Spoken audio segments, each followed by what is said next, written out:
Assalamualaikum warahmatullahi wabarakatuh. Pada kesempatan kali ini saya akan mengambil topik tentang dinamika sejarah Pancasila serta perkembangannya secara konstekstual dari masa ke masa. Perkenalkan, nama saya Ahmad Alfian Nur Salim, nomor induk mahasiswa 056 069 757. Baik, langsung kita mulai.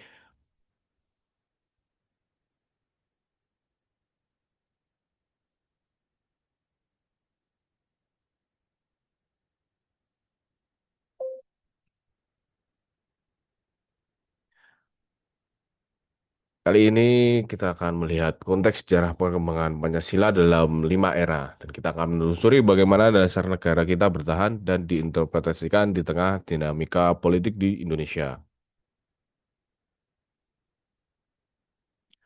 Kita mulai dengan lahirnya gagasan dasar dari Bung Karno pada pidato 1 Juni 1945. Beliau berpidato bahwa tidak peduli rakyat dapat baca atau tidak peduli rakyat hebat ekonominya atau tidak peduli rakyat bodoh atau tidak, asal menurut hukum internasional mempunyai syarat-syarat suatu negara merdeka, yaitu ada rakyatnya, ada buminya, dan ada pemerintahannya, sudahlah ia merdeka. Insinyur Soekarno pertama kali mencetuskan istilah Pancasila sebagai Weltanschauung atau pandangan hidup bangsa di depan sidang BPU PKI. Ini adalah momen krusial yang menyatukan beragam aspirasi golongan agama dan nasionalis. Pada tahun 1945 sampai 1950 ini adalah era peletakan dasar. Di awal kemerdekaan, periode pencarian bentuk implementasi Pancasila dan munculnya berbagai tantangan internal seperti pemberontakan PKI Madiun tahun 1948 yang mencoba mengganti ideologi negara. Kemudian dilanjutkan dengan era Republik Indonesia Serikat tahun 1949.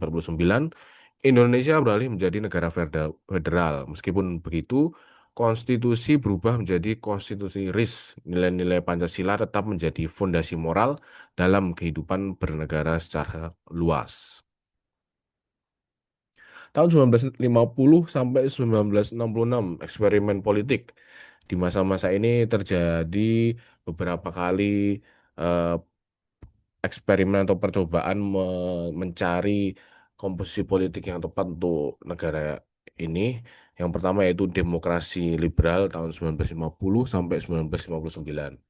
Pancasila diterapkan dalam sistem parlementer. Persaingan partai sangat ketat, namun dasar negara tetap diakui meski terjadi ketidakstabilan kabinet. Kemudian dilanjutkan dengan demokrasi terpimpin tahun 1959 sampai 1966. Ini dimulai dengan dekret Presiden tanggal 5 Juli tahun 1959 yang mengembalikan UUD 45. Kemudian munculnya gagasan Nasakom yang mencoba menyatukan paham berbeda di bawah payung Pancasila. Namun di sini terjadi penyimpangan berupa adanya sentralisasi kekuasaan yang luar biasa pada figur presiden, yaitu Presiden Soekarno yang dianggap menjauh dari kemurnian nilai demokrasi Pancasila. Kemudian di masa Orde Baru tahun 1966 sampai 1998 terjadi stabilisasi dan penyeragaman. Setelah bergantinya masa Orde Lama ke Orde Baru, pemerintahan Soeharto menekankan Pancasila secara murni dan konsekuen dengan melalui program P4 yang diperkenalkan untuk indoktrinasi nilai ke seluruh lapisan masyarakat Indonesia. Namun ironinya, Pancasila sering digunakan sebagai alat legitimasi politik untuk membungkam kritik dan mempertahankan kekuasaan otoriter. Di era reformasi tahun 1998 sampai sekarang, demokrasi dilakukan secara langsung, yaitu rakyat memilih pemimpinnya secara langsung yang mencerminkan sila keempat secara nyata. Kemudian penegakan hukum, upaya pemberantasan KKN dan penguatan lembaga seperti KPK dan Mahkamah Konstitusi semakin diperkuat.